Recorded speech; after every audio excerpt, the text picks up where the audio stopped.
Mahadev, welcome to hydrogen classes. मेरा नाम है सागर। बच्चों, आप जानते हैं कि L बराबर 0 होगा तो S सब शेल, L बराबर 1 होगा तो P सब शेल, L बराबर 2 होगा तो D सब शेल, 3 तो F, 4 तो G एंड सो ऑन। ये हम जानते हैं। तो मैं पहला टॉपिक ये पढ़ाने जा रहा हूँ, किसी सेल में सब शेल आप कैसे निकालोगे। तो देखो, किसी सेल में सब शेल निकालने के लिए फॉर्मूला यूज़ करेंगे n माइनस एल माइनस 1 बराबर 0। n क्या है शेल, L क्या है एजीमुथल कंट्रोल नंबर L। तो यहाँ पे देखो, n की वैल्यू अगर 1 थी, यहाँ 1 पुट कर दो तो L क्या आ जाएगा, 0 आ जाएगा। तो ये फॉर्मूला L की मैक्सिमम वैल्यू बताता है, मैक्सिमम। तो यहाँ पे L 0 आ गया, तो L 0 किसके लिए होता है, S के लिए, यानी फर्स्ट शेल में S सब शेल होगी। दूसरा, अगर N की वैल्यू 2 पुट कर दोगे, यहाँ N बराबर 2 पुट कर दिया तो L की वैल्यू 1 आ जाएगी। मैक्सिमम 1 आ रही होगी तो L अगर 1 आ रहा है तो L 0 भी एग्जिस्ट कर रहा होगा। मतलब L की अगर 2 आती है तो 1 और 0 भी एग्जिस्ट करती है, L की अगर 1 आती है तो 0 भी एग्जिस्ट करता है। तो मतलब ये फॉर्मूला तो मैक्सिमम वैल्यू बताता है। तो अगर L की वैल्यू 1 आ रही है तो वहाँ 0 भी होगा, यानी S भी होगा और P भी होगा। लेकिन यानी सेकंड शेल में S और P दोनों सब शेल होंगे। ऐसे थर्ड पुट करूंगा तो L की वैल्यू मैक्सिमम 2 आ जाएगी, तो 1 और 0 भी रहा होगा, यानी थर्ड शेल में S P D तीनों सब शेल रहे होंगे। तो मैंने यहाँ इसे डायग्राम से रिप्रेजेंट कर दिया कि भाई पहले शेल में S सब शेल रहा होगा, दूसरे शेल में S और P सब शेल रहे होंगे, तीसरे में SP D रहा होगा और चौथे में SP D F रहा होगा। तो इस तरह से शेल में सब शेल मैंने निकाल ली। अब तक आप जो 10 तक पढ़ते आ रहे थे, आप खाली शेल्स के बारे में पढ़ रहे थे। हमने यहाँ शेल्स तो बताए, शेल में जो जो सब शेल होंगे हमने वही बताए, ठीक है। तो अब बताते हैं सब शेल के अंदर ऑर्बिटल भी होते हैं। तो इन सब शेल के अंदर ऑर्बिटल भी हम पढ़ेंगे, और ऑर्बिटल के अंदर ही इलेक्ट्रॉन रहता है। तो देखो, शेल में सब शेल निकाले, सब शेल में ऑर्बिटल्स होते हैं और ऑर्बिटल्स में इलेक्ट्रॉन्स होते हैं, वो हम फिलिंग करेंगे आज। एक बात जान लीजिए, एस सब शेल में मैक्सिमम 2 इलेक्ट्रॉन आते हैं, मतलब ज़्यादा से ज़्यादा 2 आते हैं, 2 से ज़्यादा नहीं आ सकते, कम आ सकते हैं, ज़्यादा नहीं आएंगे। पी में 6 आ सकते हैं, डी में 10 और एफ में 14, ये फिक्स रहता है हमेशा। तो शेल्स में इलेक्ट्रॉन भरने की बात है। पहले हम 10th में क्या करते थे, KLM शेल में इलेक्ट्रॉन भरते थे। अब हम शेल के अंदर सब शेल जो है उसमें इलेक्ट्रॉन डिस्ट्रीब्यूशन बताएंगे, इलेक्ट्रॉन उसमें भरेंगे। तो इलेक्ट्रॉन भरने में जो बहुत महत्वपूर्ण रोल है वो है आबॉफ प्रिंसिपल का। आबॉफ की साइंटिस्ट का नाम नहीं है, आबॉफ का मतलब होता है बिल्डिंग, यानी बिल्ड करना, यानी फिल करना। तो ये मत समझना आबॉफ किसी आदमी का नाम था। तो देखिए, ये लोग वैसे ये बात बहुत कम लोग जानते हैं, वो सोचते हैं आबॉफ किसी साइंटिस्ट का ही नाम था। तो कोई बात नहीं। तो मैंने क्या देखा, we have 1s 2s 2p 3s 3p 4d 3d 4s 4p 4d 4f, ये मेरे पास थे। मैंने इन्हें लगा लिया, ऐसे अरेंज कर लिया, ऐसे 1s 2s 2p ऐसे लिख लिया, ऐसे करके इलेक्ट्रोलाइट लिखना स्टार्ट कर दिया। तो इलेक्ट्रॉन जो भरे जाते हैं, आबॉफ ने कहा कि सब शेल में इलेक्ट्रॉन भरे जाएंगे सब शेल के बढ़ते एनर्जी के क्रम में। यानी पहले जब इलेक्ट्रॉन भरोगे ना, तो उस सब शेल में भरोगे जिसकी एनर्जी कम थी, और सब शेल के अंदर ही ऑर्बिटल होते हैं। तो मैं ये कह दूं कि ऑर्बिटल भी बढ़ते एनर्जी क्रम में भरे जाएंगे।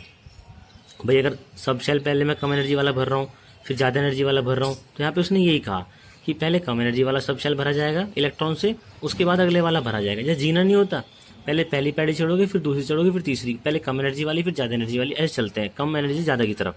तो सर एनर्जी कैसे निकालेंगे इनकी? एनर्जी निकलती है E बराबर N+L रूल से। मैंने लिखा energy of sub shell can be determined by N+L rule. तो देखो N+L, तो 1s की अगर बात करो, एनर्जी 1s की निकालनी है, तो n की वैल्यू हो गई 1, और s के लिए l की वैल्यू 0 हो जाती है, तो एनर्जी हो गई 1। 2s के लिए एनर्जी हो जाएगी 2 + 0 यानी 2 हो जाएगी, और 2p के लिए जाएगी 2 + 1, 2, n की वैल्यू यहाँ पे 2 हो गई, n मतलब शेल, और p के लिए l की वैल्यू 1 होती है, एनर्जी 3 आ गई। तो यहाँ पे 3s और 3p दोनों की एनर्जी जो है वो सेम आ रही है। तो सर इसमें लोअर एनर्जी किसे लेंगे? तो लोअर एनर्जी लिया जाएगा यहाँ पे किसे? लोअर एनर्जी लिया जाएगा 2p को, जिसकी n की वैल्यू छोटी आ रही हो उसे कम एनर्जी का लिया जाता है, वो कम एनर्जी का होता है। तो आबॉफ ने कहा था कि अगर दो सब शेल की एनर्जी सेम आ रही है, तो जिसकी n की वैल्यू छोटी होगी उसे पहले लिखा जाएगा।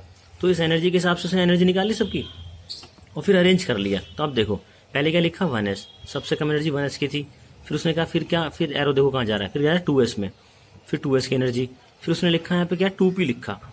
हालांकि 2p और 3s की एनर्जी सेम थी, लेकिन लिखा क्या 2p, क्योंकि इसकी n की वैल्यू छोटी थी। 2p से कहाँ आएंगे 3s में। अब आते हैं 3p और 4s, इन दोनों की एनर्जी 4 है, पर पहले क्या लिखा जाएगा 3p, या है 3p, 3p के बाद 4s भरा जाएगा। 4s के बाद एनर्जी 5 की बात करते हैं। तो देखो यहाँ पे 3d और 4p दोनों की एनर्जी 5 है, तो पहले क्या भरा जाएगा, पहले 3d भरा जाएगा। तो देखो एरो कहाँ गया हमारा, 3d में। तो इस डायग्राम के हिसाब से इलेक्ट्रॉन्स भरे जाते हैं किसी एटम में। तो पहले 1s भरा जाएगा, फिर 2s, फिर 2p, फिर 3s, फिर 3p, ये डायग्राम आप बना सकते हो। तो आपको इतनी मेहनत ना करनी पड़े, पहले आप एनर्जी निकालोगे, फिर एनर्जी के हिसाब से अरेंज करोगे। आबॉफ ने ये बना के दे दिया, इसे डायरेक्ट याद करके इलेक्ट्रॉन फिलिंग आप कर सकते हैं। तो आबोफ ने कहा कि ग्राउंड स्टेट में एटम या आयन में ग्राउंड स्टेट में इलेक्ट्रॉन भरते वक्त पहले लोअर एनर्जी वाला सब शेल भरा जाएगा, देन हायर एनर्जी वाला भरा जाएगा। उसने एनर्जी के हिसाब से एनर्जी निकाल के अपने आप ही ऑटोमेटिकली अरेंज कर दिया है। हालांकि आपको भी एनर्जी निकालनी आ गई है और आप भी उसे अरेंज कर सकते थे। आइए इलेक्ट्रॉन भर के देखते हैं। तो देखो जो बता रहा था मैं, आप 10 तक क्या करते थे, हाइड्रोजन का आप लिखते थे के शेल में 1 इलेक्ट्रॉन। अब आप ये तो बताओगे के शेल में है, उसके के शेल के एस सब शेल में 1 इलेक्ट्रॉन है। अब ये यहाँ पे लिखोगे आप, तो आपने क्या लिखा यहाँ 1s1। अच्छा, फिर हीलियम में क्या है 2 थे आप लिखते थे, तो पहली शेल में 2 है, मैं मानता हूँ। तो पहली शेल में 2 है, लेकिन वो क्या है एस सब शेल में 2 है। तो फर्स्ट शेल के एस सब शेल में 2 इलेक्ट्रॉन आ रहे हैं। ये मैंने थोड़ा और डिफाइन कर दिया, मैंने शेल के साथ साथ सब शेल में इलेक्ट्रॉन भरने स्टार्ट कर दिए। अब देखो एस में दो ही आते हैं किसी एस में। तो अगला क्या था हमारा, लिथियम है। लिथियम में था पहली शेल में 2, अगली में 1, तो मैंने लिखा 1s2 2s1। मैं अगली पे जंप कर जाऊंगा। अब जब 2 ही भर जाएंगे तो फिर उससे नेक्स्ट पे जंप कर जाऊंगा, क्योंकि एस में 2 से ज़्यादा आते ही नहीं है। बेरिलियम है, ये था 2 तो लिखूंगा 1s2 2s2। बोरोन है, ये है 2 और 3। हम पहले क्या लिखते थे कि पहली शेल में 2 हैं और दूसरी शेल में 3 है। अब मैं लिख अब भी वही रहा हूँ कि पहली शेल में 2 है, दूसरी में 3 है। पर दूसरी में मैं ये भी बता रहा हूँ जो 3 आए हैं उसमें से 2 तो हैं वो एस सब शेल में और 1 जो है वो पी सब शेल में। मैंने ये डिफाइन कर दिया, मैंने और डिफाइन कर दिया उस चीज़ को। मैं 3 भर रहा हूँ, इसमें कोई डाउट नहीं है, लेकिन पहली शेल में 2 हैं और अगली में 3 है। अगली में 3 तो हैं, देखो 2 शेल 2s2 एंड 2p1, पर 2 एस वाली सब शेल में और 1 है पी में। ऐसी कार्बन देखो, पहली शेल में 2 है, अगली में 4 है, अगली में 4 तो हैं। सेकंड शेल में 4 इलेक्ट्रॉन है, लेकिन यहाँ पे मैंने लिखा 2 एस सब शेल में 2 पी सब शेल में। इस तरह से मैंने इलेक्ट्रॉन फिलिंग आपको दिखा दी। मैंने 10 तक भरा है, पहली में 2, दूसरी में 8 हैं। 8 तो हैं, लेकिन पहली में 2, दूसरी में जो 8 आए हैं एस में 2 है और पी में 6 हैं। अब यहाँ पी भर गया, तो 1s2 2s2 2p, अगला आता है 3s, तो अब 3s में भरा जाएगा। अगर मैं सोडियम लिखूंगा ना, सोडियम, तो लिखूंगा 1s2 2s2 2p6 3s1। Magnesium क्या बन जाएगा 1s2 2s2 2p6 3s2। Aluminium क्या बन जाएगा 1s2 2s2 2p6 3s2 3p1। तो इस तरह से इलेक्ट्रॉन लगातार क्रम के हिसाब से भरते ही हम चले जाते हैं। मैंने आपको सेल में सब शेल निकाला और सब शेल में इलेक्ट्रॉन भरने सिखा दिए। अब आते हैं ऑर्बिटल्स में। तो किसी शेल में, किसी सब शेल में कितने ऑर्बिटल्स होंगे वो कैसे निकाला जाएगा, नंबर ऑफ ऑर्बिटल। मान लो शेल है, सब शेल है तुम्हारी एस सब शेल के लिए एल की वैल्यू 0 होती है, तो फॉर्मूला है 2l+1। तो 2 में 2 एल की जगह 0 पुट कर दो, तो ऑर्बिटल कितने आए 1। ऐसे ही 2l+1 में पी सब शेल के लिए आपको ऑर्बिटल निकालने, तो एल की जगह 1 पुट कर दो, तो कितना आया आपका 3 आ गया। ऐसी डी के लिए एल की वैल्यू होगी 2, तो यहाँ 2l+1 में क्या पुट कर दो 2, तो 5। तो इस तरह से एस सब शेल में 1 ऑर्बिटल, पी में 3, डी में 5 और एफ में 7 वाले एफ ऑर्बिटल नहीं पढ़ेंगे, वो बड़े मुश्किल होते हैं, हम खाली डी तक ही रखेंगे। मैंने यहाँ बना के दिखा दी, देखो एस सब शेल में 1 ऑर्बिटल था एस, ऐसे रिप्रेजेंट करते हैं मैथमेटिकली। पी में 3 थे, p x p y p z, ये 3 रिप्रेजेंट कर दिए मैंने। और वैल्यू कैसे निकालते हैं इनकी, -l से +l तक। तो पी के लिए एल की वैल्यू 1 होती है, तो -1 से +1 तक इनकी वैल्यू हो गई। ऐसे डी में देखो, डी के लिए एल की वैल्यू 2 होती है, तो -2 से +2 तक इसकी एल की वैल्यू हो गई। और यहाँ पे d x y d y z d x z d x square minus y square d z square इनके नाम है। तो देखो आप क्या जानते हो, आप जान गए कि किसी शेल में बहुत सारे सब शेल हैं और सब शेल के अंदर ऑर्बिटल होते हैं। पी सब शेल के अंदर 3 ऑर्बिटल, हालांकि एस सब शेल में 1 ही ऑर्बिटल होता है, पी में 3 होते हैं और डी में 5 ऑर्बिटल होते हैं और एफ में ऐसी 7 ऑर्बिटल होते हैं। तो इलेक्ट्रॉन ऑर्बिटल्स में भरे जाते हैं। तो मैं कह सकता हूँ कि ऑर्बिटल्स के सेट को ही सब शेल कहा जाता है। तो बहुत सारे ऑर्बिटल से मिलके सब शेल बना और बहुत सारे सब शेल से मिलके एक शेल बनता है। तो शेल में बहुत सारे सब शेल हैं और हर सब शेल के अंदर बहुत सारे ऑर्बिटल्स हैं और फिर ऑर्बिटल्स में इलेक्ट्रॉन भरे जाते हैं, यानी एक्चुअल वहीं पे वो होते हैं। मैं दिखाता हूँ तुम्हें फीलिंग ऑफ इलेक्ट्रॉन, आइए देखते हैं। तो आइए यहाँ पे मैंने ये तो बता दिया कि आबोफ ने कहा था पहले लोअर एनर्जी सब शेल में इलेक्ट्रॉन भरेंगे देन हायर एनर्जी में। अब बात करते हैं इलेक्ट्रॉन्स कैसे भरे जाएंगे ऑर्बिटल्स में। उसके लिए 2 रूल फॉलो होते हैं। पहला है poly exclusion principle. Poly exclusion principle ये कहता है कि किसी ऑर्बिटल में 2 से ज़्यादा इलेक्ट्रॉन नहीं आएंगे और जो 2 इलेक्ट्रॉन आएंगे भी उनकी स्पिन अपोजिट होगी। जैसे यहाँ पे देखो, मैंने यहाँ 2 इलेक्ट्रॉन भरे हैं ना, एक ऊपर भरा है एक नीचे भरा है, फिर एक ऊपर एक नीचे, तो 2 इलेक्ट्रॉन से ज़्यादा किसी डब्बे में नहीं आए। जैसे देखो पी सब शेल था, पी सब शेल में 3 ऑर्बिटल है, p x p y p z, तो इलेक्ट्रॉन एक ही आया, तो पहले यहाँ पे आया और इसे क्या लेंगे प्लस में ऊपर की तरफ, दूसरा भर जाएगा इसके साथ तो नीचे की तरफ। एक बात और है, तो इसने तो ये कहा कि किसी ऑर्बिटल में 2 से ज़्यादा इलेक्ट्रॉन नहीं आएंगे और जो 2 होंगे उनकी स्पिन अपोजिट होगी, यानी एक ऊपर रहेगा तो दूसरा नीचे रहेगा, एक नीचे दूसरा ऊपर भी हो सकता है। और हुंस क्या कहता है, हुंस कहता है कि पहले ऑर्बिटल जो होंगे सिंगली ऑक्यूपाइड होंगे तब वो डब्ल्यू होंगे। यानी वो कहता है कि जैसे मुझे पी में 6 इलेक्ट्रॉन भरे जाते हैं पी सब शेल में, आप जानते हो, और पी सब शेल में 3 ऑर्बिटल हैं, तो टोटल यहाँ 6 इलेक्ट्रॉन आएंगे, 2 इसमें 2 इसमें 2 इसमें। तो ये कहता है हुंस कि पहले सिंगली ऑक्यूपाई होगा। मान लो आपको अगर पी भरना है, आपको P1 भरना है तो एक यहाँ आएगा, P2 भरने हैं, पी में 2 इलेक्ट्रॉन भरने दूसरा यहाँ पे आएगा, और P3 भरना है तीसरा यहाँ पे आएगा। तो PX PY PZ पहले सिंगल ऑक्यूपाई होंगे। अगर आपको P4 लिखना है तो पहले 1 1 1 तीनों में आएंगे, तब चौथे वाला यहाँ पे जाके आएगा। आप ये नहीं कर सकते। अगर आप ये करते हैं ना, जैसे आपको भरने 4 इलेक्ट्रॉन, पी में 4 भरने हैं, तो ये आपका पी है, तो आपने लिखा 1 2 3 4, ये सही है। तो आपको P4, पी में आपको 4 भरने दिए, ठीक तरीका है। लेकिन अगर आप ऐसे भर देते, लेकिन अगर आप ऐसे भरो 1 2 3 4, तो ये गलत है, ऐसे नहीं हो जाएगा। तो उसने कहा पहले सारे सिंगली ऑक्यूपाई होंगे, पहले सिंगली भरा जाएगा, तब वो हमारा डबल ऑक्यूपाई होता है। डबल तब भरेंगे पहले जब सिंगल भर जाएगा। जैसे बस में नहीं बैठते, पहले खिड़की वाली सीट भरती है, उसके बाद में साइड में आके लोग बैठना स्टार्ट होते हैं। तो ऑर्बिटल में इलेक्ट्रॉन भरना सिखाता हूँ आपको। देखिए, हाइड्रोजन था 1s1, तो हाइड्रोजन के पहले शेल में एस सब शेल था, और एस सब शेल स्पेरिकल होता है, और ऑर्बिटल भी एस स्पेरिकल होता है। एस में देखो सब शेल उसका एस था, ऑर्बिटल भी उसका एस स्पेरिकल ही रहता है, रोल रहता है। तो यहाँ पे मैंने भरा, ये देखो न्यूक्लियस के आसपास इस रीजन में खाली इलेक्ट्रॉन मिलेंगे, इसे मैंने कहा पहली शेल का एस सब शेल, और ऑर्बिटल भी एस ही है। तो यहाँ पे देखो इसे लिखा गया 1s1, इसे मैथमेटिकली यहाँ लिखा गया, डायग्राम से यहाँ बनाया गया है। अब मैंने लिखा हीलियम क्या था 1s2, तो देखो पहली शेल के एस सब शेल के एस ऑर्बिटल में 2 इलेक्ट्रॉन है। तो यहाँ पे अब न्यूक्लियस के आसपास पहली शेल में जहाँ पहले 1 इलेक्ट्रॉन घूम रहा था ना, यहाँ पे अब 2 घूम रहे हैं, ठीक है, इट इज़ 1s।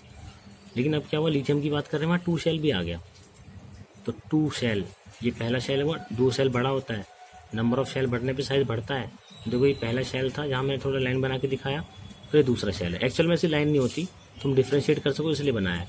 तो मैंने क्या लिखा 1s2 2s2, यानी पहली शेल के एस सब शेल के एस ऑर्बिटल में 2 इलेक्ट्रॉन, दूसरी शेल के एस सब शेल के एस ऑर्बिटल में 1 इलेक्ट्रॉन।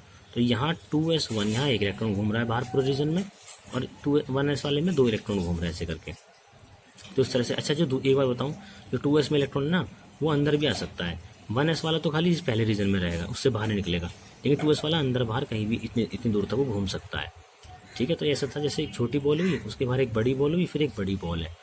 तो जो छोटी बॉल है, सबसे छोटी न्यूक्लियस है, उसके बाहर जो एक और बॉल है, उसके बीच में 1s के इलेक्ट्रॉन घूमेंगे, और 2s वाला जो बड़ी बॉल है, उसका इलेक्ट्रॉन यहाँ से यहाँ कहीं भी घूम सकता है। यानी इलेक्ट्रॉन न्यूक्लियस तक, कोई भी इलेक्ट्रॉन न्यूक्लियस तक आ सकता है, चाहे वो किसी भी शेल का हो, न्यूक्लियस तक वो उसकी अप्रोच रहती है। तो जैसे बोरोन था 1s2 2s2 2p1, तो पहली शेल में 2 इलेक्ट्रॉन, दूसरी शेल में 3 इलेक्ट्रॉन, तो तीसरी शेल में 3 इलेक्ट्रॉन थे, दूसरी शेल में 3 इलेक्ट्रॉन थे, और उसमें से 2 एस में थे और एक पी में था। लेकिन पी में 3 ऑर्बिटल होते हैं, तो फिर मैं बताऊंगा पी के पहले ऑर्बिटल में 1 इलेक्ट्रॉन आएगा। तो यहाँ मैंने बताया पहली शेल के एस सब शेल में 2 इलेक्ट्रॉन है, दूसरी शेल के एस सब शेल में 2 इलेक्ट्रॉन है, दूसरी शेल के पी सब शेल के पी एक्स ऑर्बिटल में 1 इलेक्ट्रॉन। देखो ये एक्स एक्सिस पे लाई करेगा, तो इलेक्ट्रॉन जो पाया गया था वो लोब की फॉर्म में पाया गया, इसलिए से मैंने पी सब शेल कहा।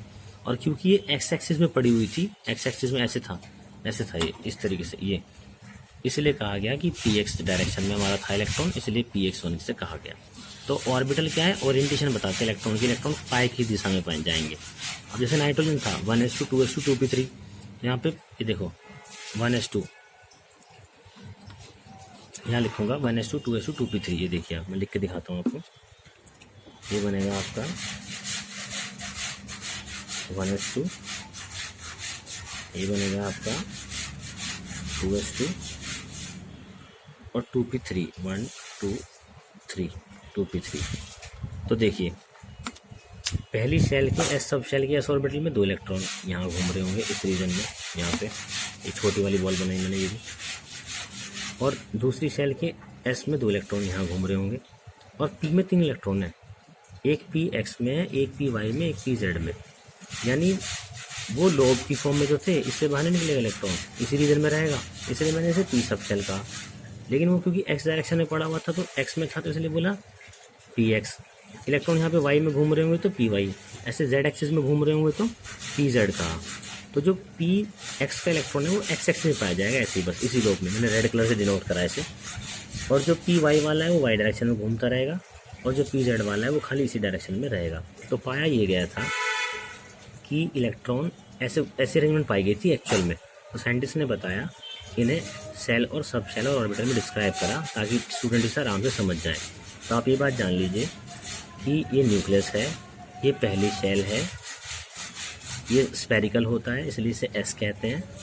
ये सेकंड शेल है, ये भी स्फेरिकल होता है, एस होता है। और सेकंड में एस के साथ साथ में पी भी होता है, हमने भी निकाला था, पी सब शेल है।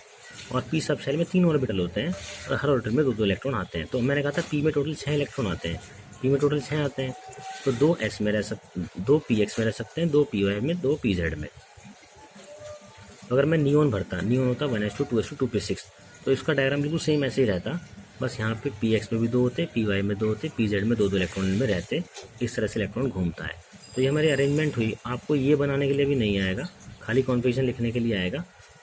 तो अगर कोई डाउट है स्टिल वी कैन डिस्कस और पूछ सकते हैं आप उससे। Thank you very much.